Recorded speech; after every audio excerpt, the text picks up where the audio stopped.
Sakura की आखिरी छतरी। कहानी जापान के खूबसूरत शांत गांव की है, जहां चेरी ब्लॉसम यानी सकुरा के पेड़ अपने खूबसूरती के लिए जाने जाते थे।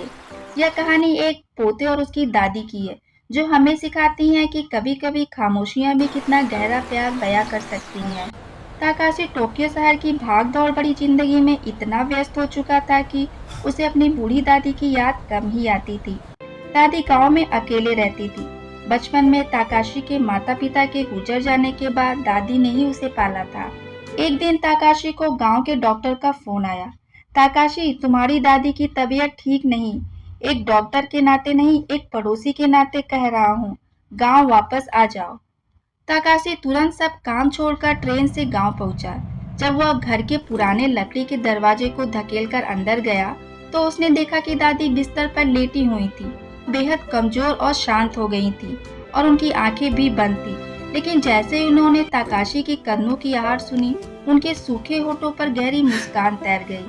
वे बस ताकाशी का हाथ थामे रहती और खिड़की से बाहर देखती रहती, जहां सकुरा का एक बड़ा पुराना पेड़ खड़ा था। एक शाम ताकाशी को अलमारी की सफाई करते समय एक पुराना जापानी कागज का छाता मिला। यह छाता पूरी तरह से फट चुका था और पुराना भी हो गया था, लेकिन उस पर हाथ से पेंट किए गए छोटे छोटे चेरी ब्लॉसम के फूल बने थे। ताकाशी को बचपन की एक बात याद आ गई। जब वह छोटा था, एक बार सकुरा के मौसम में बहुत तेज बारिश हुई थी। वह स्कूल में फंस गया था। दादी अपनी कमजोर पीठ के साथ यही छाता लेकर उसे लेने आई थी। रास्ते में उन्होंने छाता पूरी ताकाशी की तरफ झुका दिया था, जिससे दादी पूरी भीग गई थी और 10 दिनों तक बीमार रही। तब ताकाशी ने रोते हुए कहा था, दादी, मैं जब बड़ा हो जाऊंगा तो आपके लिए दुनिया का सबसे खूबसूरत और मजबूत छाता लाऊंगा, ताकि आप कभी न भीगे और न ही कभी बीमार पड़े। ताकाशी को एहसास हुआ कि शहर की चकाचौंध में अपनी दादी से किया वादा भूल गया। उसकी आंखों में आंसू छलक पड़े। अगली सुबह बसंत की पहली धूप खिड़की से अंदर आई। सकुरा पे पेड़ पर गुलाबी फूल खिलने लगे थे। दादी की सांसें भी धीमी हो चुकी थी। डॉक्टर ने इशारा कर दिया था, समय अब बहुत कम है। सकुरा दादी के पास घुटनों के बल बैठ गया। उसने उनका कांपता हुआ हाथ अपने हाथों में लिया और रोते हुए कहा, दादी, मुझे माफ कर देना।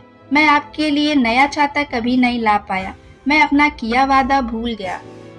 दादी ने ताकाशी के आंसू पोंछे और बेहद धीमी टूटती हुई आवाज में कहा, ताकाशी, मुझे कभी नए छाते की जरूरत ही नहीं थी। मेरे जीवन का सबसे खूबसूरत छतरी तो तुम्हारी यादें थी, जिन्होंने मुझे इस अकेलेपन के तूफान से हमेशा संभाले रखा।